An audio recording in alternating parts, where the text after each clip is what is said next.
Jesus estava. Jesus estava num momento extraordinário do seu ministério? Sim, claro.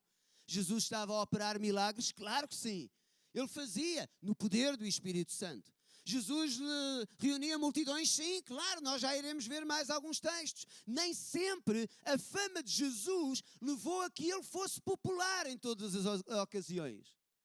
Mas aquilo que levava Jesus a fazer e aquilo que aos olhos dos outros marcava a perspectiva do que Jesus estava a fazer era alguém com fama do poder do Espírito Santo sobre a sua vida. Como é que Lucas está a apresentar Jesus? Lucas está preocupado com duas coisas quando escreve este Evangelho. Lucas está preocupado em apresentar Jesus como o homem que tem vida e o homem que tem ministério.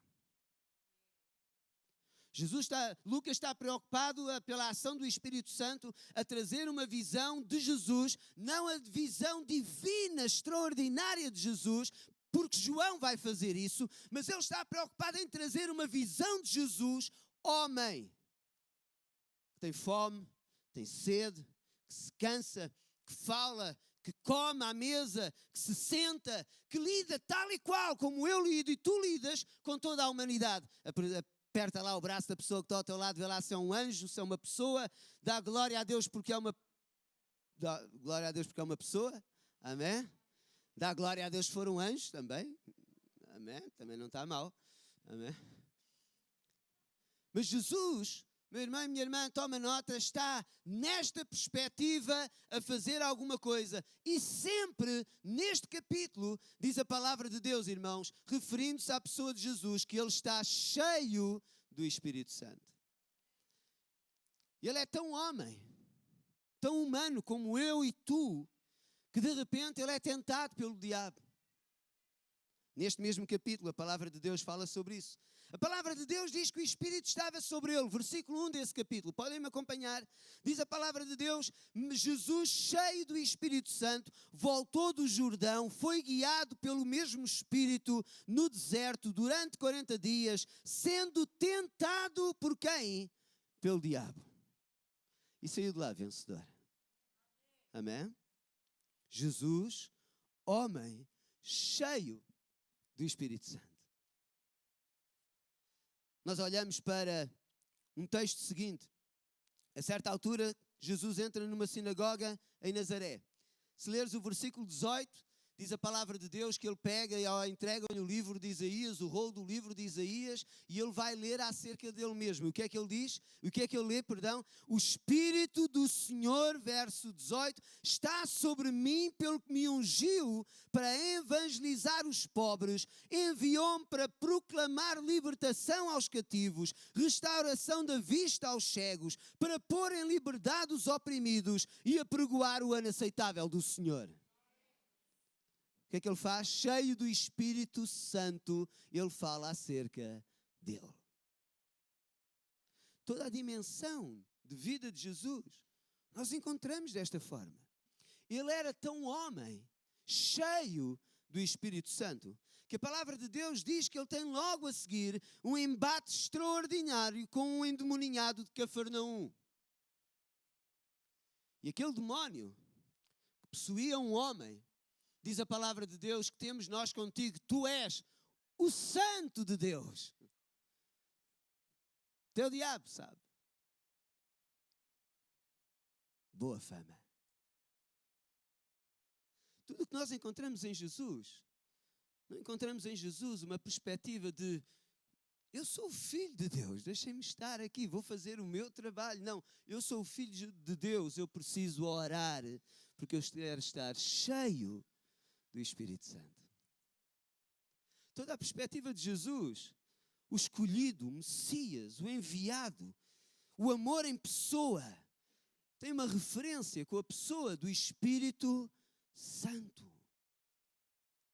Se nós não temos essa dimensão na nossa vida, se na nossa vida isso ainda não existe, se na nossa vida não olhamos para a vida de Jesus como um exemplo, uma perspectiva tão clara, tão intimista de que nós também precisamos para poder abalar, para poder tocar, para poder mover com o poder das trevas, para na realidade o amor de Deus chegar ao mundo, o amor que tem poder para transformar. Se nós não entendemos que precisamos deste poder do Espírito Santo, então nós precisamos de uma nova compreensão da unção de Deus e do Espírito Santo de Deus. E uma coisa é, na realidade, nós sermos selados pelo Espírito Santo, tal como acreditamos ontem, tal como mencionámos ontem, tal como confessámos ontem. Obrigado, Senhor, porque me tornaste teu filho. E os que estavam aqui, viemos à frente, celebramos a Jesus, glorificamos a Jesus, porque a obra de adoção que Deus fez através da pessoa do Espírito Santo em nós, marcou a nossa vida. Mas se eu quero marcar a vida de outros, eu tenho que ser cheio do poder do Espírito Santo, e isso chama-se unção. Diz lá à pessoa que está ao teu lado, unção. E a unção de Deus marca a tua vida. A unção de Deus leva-te mais profundo. A unção de Deus leva-te à ação. A unção de Deus leva-te a chegar mais longe. A unção de Deus leva-te a um momento onde tu não te contentas com aquilo que tu já tens, mas tu queres mais de Deus, porque tu entendes que aquilo que Deus está a fazer em ti é para poder levar outros a entenderem esse amor. Sabes como é que Jesus fez isto? Os discípulos não entendiam isto. Eles andavam com Jesus. Eles viam Jesus a fazer milagres. Jesus era cheio do Espírito Santo. Eles estavam, de alguma maneira, tocados por aquilo, porque tudo o que estava a acontecer era maravilhoso para eles. As multidões diziam, Jesus faz tudo bem. E Marcos capítulo 7 nos fala acerca disso. Era a maneira como a fama de Jesus estava a tocar a vida de pessoas. E Jesus diz, bem, antes de enviar mais alguém, venham cá vocês os 12, eu vou-vos enviar a vós. Vocês vão curar, operar milagres, fazer sinais, prodígios, maravilhas. Vocês vão falar, vão confessar o meu nome. Enviou os 12, eles regressaram cheios de alegria. Algum tempo depois, a palavra de Deus nos diz que Jesus vai enviar os 70. E sabem como é que Jesus vai referir-se aos seus discípulos? Vai dizer, vão como cordeiros para o meio dos lobos. Eu vos dou poder e autoridade. Amém? Quando eles regressam, no mesmo texto de Lucas, no capítulo 10, por aí fora, nós encontramos estes versículos e vocês depois poderão ler em casa. Mas a palavra de Deus diz que eles regressam a Jesus. Eles voltam a Jesus. Tudo começa com Ele, tudo se insere nele. E quando Ele está com os seus discípulos, neste caso 70 discípulos, Ele está a ministrar à vida deles. Eles estão felicíssimos, alegres. O poder de Deus se manifestou. Ele diz, até os demónios se nos submetem. Quantos conhecem este texto? Amém! E Jesus diz, olha, então vocês têm duas coisas. Alegrem-se. Não só por isso, mas porque os vossos nomes estão escritos no livro da vida. Vocês têm a adoção, o Espírito de Deus marca a vossa vida, mas vocês têm a unção. Eu não posso entender como é que alguém que é cristão, na realidade, simplesmente pode ficar alegre por ser cristão. A nossa vida tem que nos levar a algo muito maior do que isso. O desafio de Deus na nossa vida, o desafio de sermos alguém que vive numa dimensão espiritual, onde o Espírito Santo de Deus está a trabalhar em nós, tem que nos levar a algo muito maior do que isso. Quantos conhecem isto? Alguém conhece? Como é que se chama? Código de barras. Entrou na nossa cultura mais ou menos aí nos anos 70, 80, mais ou menos por aí. Foi feito muito antes, nos Estados Unidos, alguém decidiu fazer isto. Agora não ligues a isto pensando, bem, isto há uns anos era o número do 666. Se o diabo fosse usar o código de barras era muito desatualizado. Não era? Até os nossos jovens já usam o QR, não é? Yeah. Eu disse os nossos jovens, não me exijam tanto assim, por favor. Ok? Eu disse os nossos jovens usam. Pronto, ok. Isto funciona da seguinte maneira. Nós chegamos e pegamos num pacote de arroz e tem um código destes, não é? Um código de barras. Nós vamos ao supermercado, passamos na caixa, vai lá com o scanner, pipi, e nós pagamos o preço disto. Certo? É como se nós pudéssemos ser cristãos, não com o código de barras, entende? Onde eu quero chegar, mas com uma identidade muito própria. Nós temos uma identidade. A nossa identidade não é simplesmente a identidade de alguém que se considera filho. Aliás, nós somos muito mais do que simplesmente isso. Nós somos filhos, nós somos servos, nós somos cordeiros, enviados para o meio dos... para transformar os lobos em... Amém. Percebeste a tua influência? Nós somos cordeiros, enviados para o meio dos lobos, para transformar lobos em cordeiros. Quantos aqui já foram lobos? Quantos agora são cordeiros? Alguns ainda estão a decidir. Mas eu convido-te a pensar, e se nós mudássemos um dia no supermercado todos os códigos de barras das coisas? Em vez de ser o do arroz, passavas o do arroz para o feijão.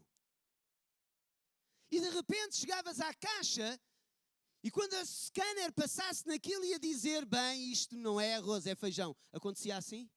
Não. Continuava a dizer que era o quê? Arroz. Estava na lata de feijão, estava na lata de sardinhas, estava em qualquer outra coisa. Não importa. O ambiente não mudava aquele código. Não mudava aquela identidade que nós temos. Quantas vezes nós somos mudados na identidade por causa das dificuldades? Já cantámos sobre isso nesta tarde. Mudados na identidade, mudados na forma de ser, no que buscamos do poder de Deus e da unção de Deus. Mas a nossa identidade não pode mudar. A nossa identidade assenta naquilo que na realidade os discípulos começam a conhecer do poder de Deus, do poderoso, da relação que eles mesmos estabelecem com o poder do Espírito Santo. Queres ver? Pensámos em Jesus, fomos até aos discípulos. Se nós entrarmos no livro de Atos, nós olhamos para a igreja de Atos, capítulo 11 do livro de Atos, por favor, e leiam lá comigo aquilo que a palavra de Deus diz nesse texto. E tu vais ver como a identidade não vai mudar. Eles estão no meio de dificuldades, eles estão no meio de provações, eles estão no meio de situações que lhes são complicadas e difíceis. Eles estão a reagir a tudo isto. Tudo isto é novo para eles. Mas há uma identidade que o Espírito Santo de Deus criou. Atos capítulo 2 diz-nos a palavra de Deus que eles são cheios do Espírito Santo, batizados com o Espírito Santo, quando estavam em oração, quando estavam a buscar a presença de Deus, eles são mudados, transformados, renovados no poder do Espírito Santo, porque alguma coisa era necessário acontecer.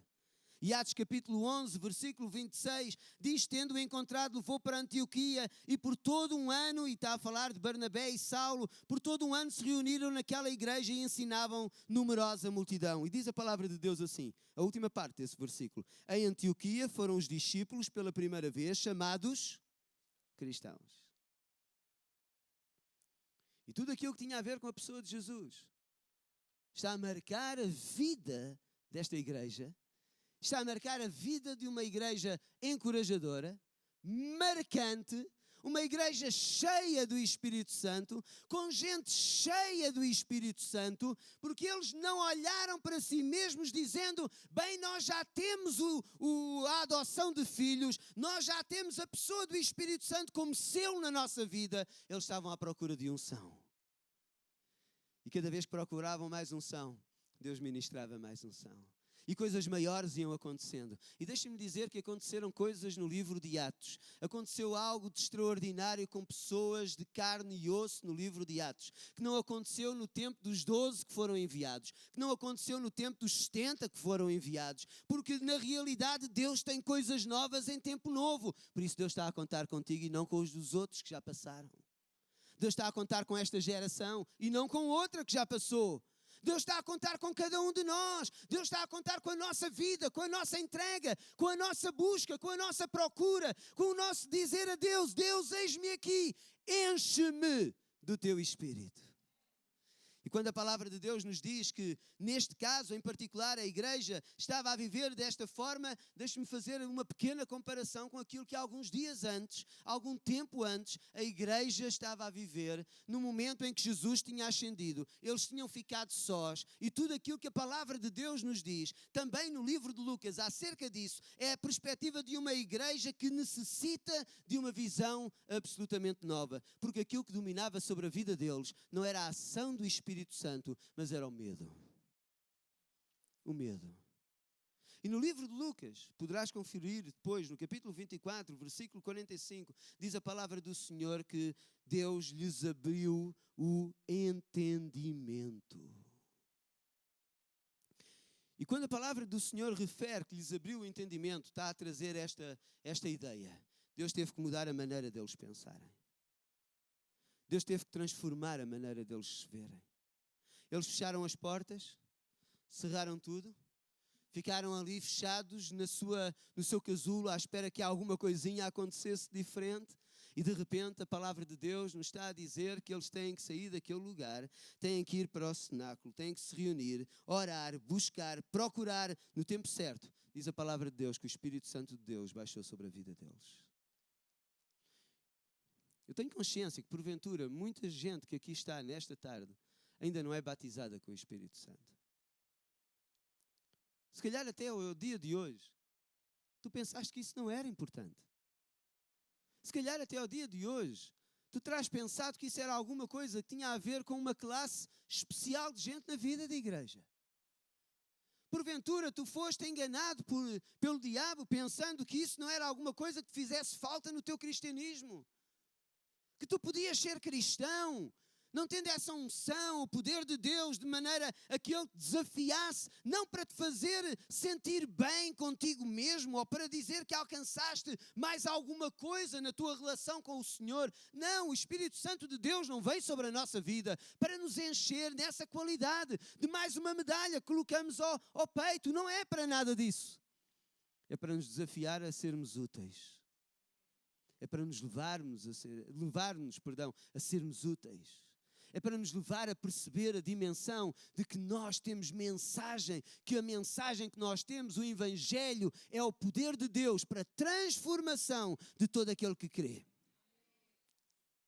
E eu preciso dessa unção do poder de Deus para que a minha mente se abra para entender que, afinal de contas, não basta simplesmente uma palavra agradável, não basta 2 pancadas nas costas para dizer àqueles que não conhecem Jesus, bem, o teu problema ficará resolvido. Olha que simpatia que nós temos quando temos uma mensagem tão importante. O Evangelho é o poder de Deus. E tens que crer nisto com toda a unção e coração. O Evangelho é o poder de Deus para a transformação. Para impor as tuas mãos sobre aqueles que estão enfermos e poderes trazer consolo, esperança, renovação. Aquilo que a palavra de Deus nos está a dizer, aquilo que a palavra de Deus está a desafiar é que se tu nunca procuraste, este é o tempo de chegares lá. Não fiques aquém de todo o projeto, todo o propósito que Deus tem para a tua vida, simplesmente porque te limitas. Ou então talvez alguém que estava vivendo a sua vida e a sua relação com Deus, e em algum tempo da história da sua vida, de repente perdeu aquilo que era importante. Pedro, por favor. Perdeu aquilo que era importante para marcar a diferença na história da sua vida. Quem sabe? Envolveste com tantas outras coisas e tal como a igreja primitiva que se fechou, tu fechaste por causa de outras circunstâncias, talvez por causa de outros problemas, talvez por causa de outros objetivos, talvez por causa do tempo que deixaste de ter com a pessoa de Jesus.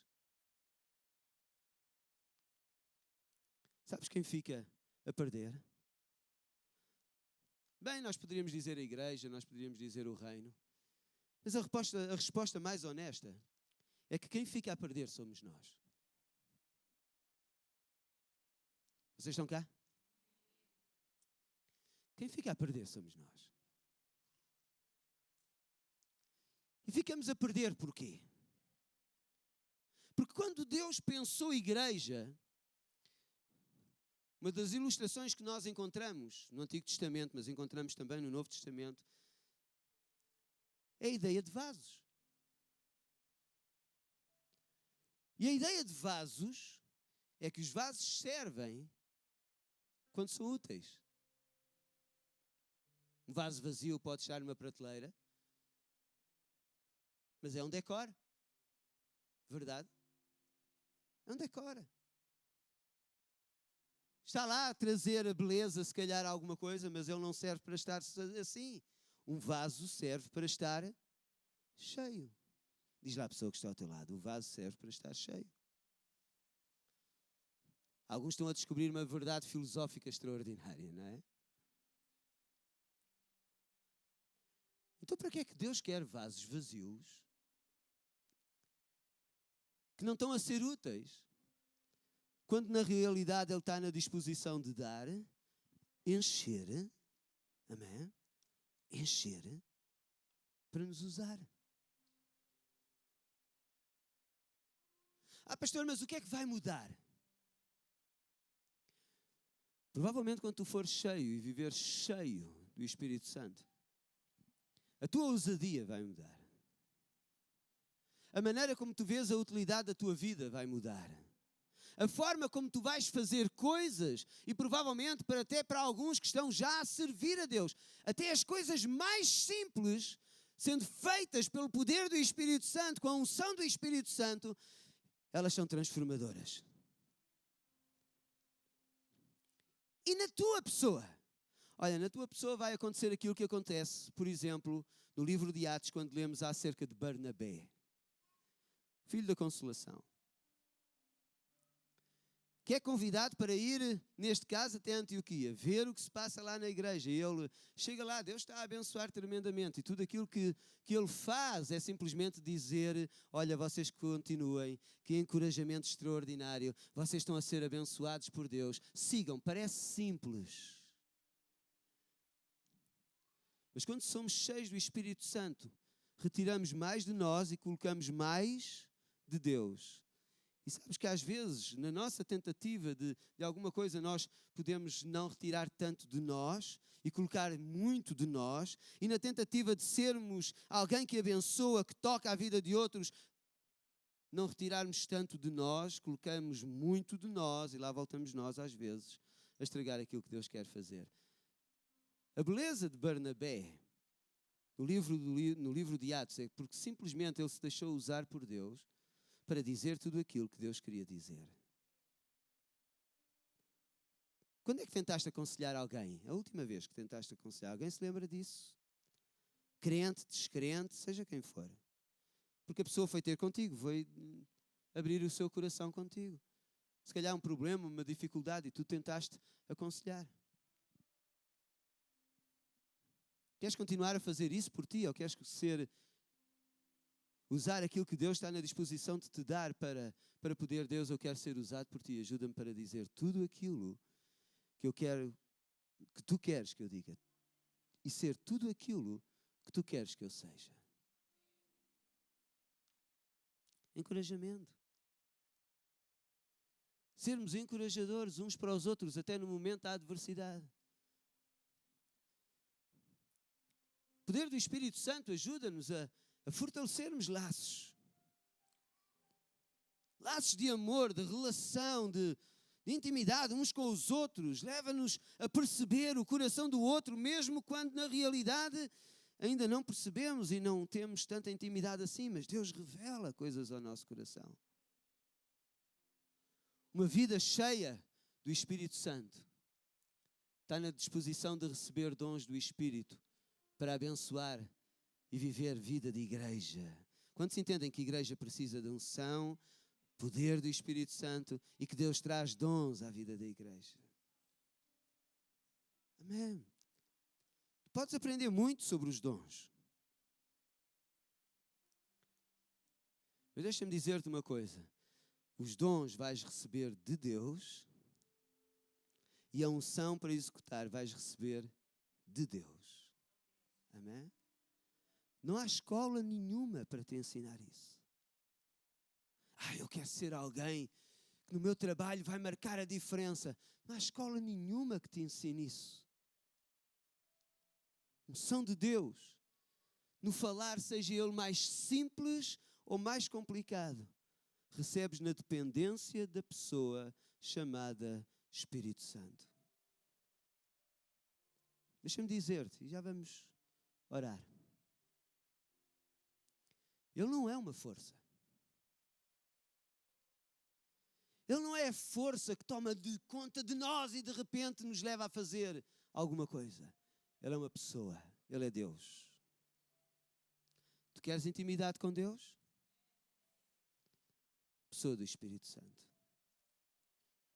Vamos ficar em pé na presença de Deus.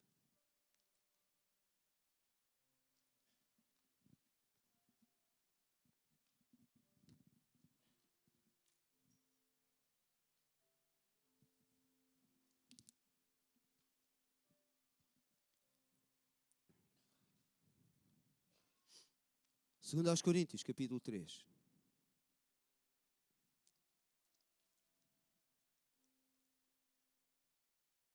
Verso 17 e verso 18.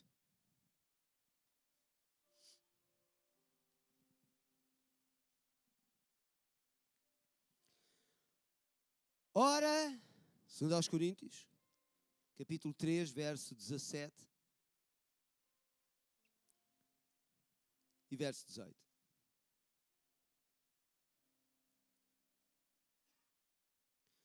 Ora, o Senhor é o Espírito. E onde está o Espírito do Senhor, aí há liberdade. Diz comigo, onde está o Espírito do Senhor, aí há liberdade. Aleluia. Vê o que vem a seguir. E todos nós, com o rosto desvendado, contemplando como por espelho a glória do Senhor, somos transformados de glória em glória, na sua própria imagem, como pelo Senhor. E Paulo sente a necessidade de acrescentar, naturalmente pelo Espírito Santo, isto, como pelo Senhor, o Espírito. Então ele não é alguma coisa à parte de Deus. Ele é Deus. Amém? Ele é Deus. Queres ter uma intimidade relacional com Deus? Hoje, no tempo que hoje chamamos agora, o tempo que vivemos em Cristo Jesus, o tempo da palavra, do ministério tem a ver com a ação do Espírito Santo. O maior desafio da nossa vida, o maior desafio de fama da tua vida, é seres conhecido como alguém cheio do Espírito Santo. Cheio do Espírito Santo. E quando pessoas começam a conhecer como cheio do Espírito Santo, de repente pessoas começam a entender que afinal de contas Deus se manifesta através de ti. Começam a entender que há transformação, que há mudança de glória em glória. Começam a perceber uma percepção diferente em relação àquilo que tu és. Às limitações que tens, às circunstâncias que rodeiam a tua vida, porque afinal de contas Deus se manifesta através de ti. Com ousadia impões as tuas mãos, pessoas são tocadas, abençoadas, as tuas orações são fortalecidas, o teu clamor não para, as circunstâncias não dominam a tua vida, o medo não te escraviza. Cheio do Espírito Santo. O primeiro amor é o segundo amor, é da mesma maneira. O primeiro amor vem no primeiro, segundo, terceiro, quarto ano. Não importa a tua vida com Cristo. O teu desenvolvimento em Cristo não te levou a que o primeiro amor esmorecesse. Mas antes, pelo contrário, o teu primeiro amor cresceu, e cresceu, e cresceu. A timidez começou a sair, transformados de glória em glória. O levantar dos teus braços para adorar não é feito da mesma maneira. Há uma paixão no que diz respeito a isso. E tu começas a sentir essa paixão como algo importante. Transformados de glória em glória. O mover de Deus começa a ser alguma coisa que se torna natural para ti. O sobrenatural de Deus começa a ser alguma coisa com o qual tu queres maior intimidade. Tu oras por milagres e eles acontecem. Aleluia. O teu caminho é um caminho onde a luz de Deus passou a ser algo de normal. Porque afinal de contas Ele traz direção à tua vida. O futuro não é algo incógnito. Deus trouxe visão, Deus traz direção, Deus te ajuda a perceber a sua vontade. Tudo pela ação do Espírito Santo.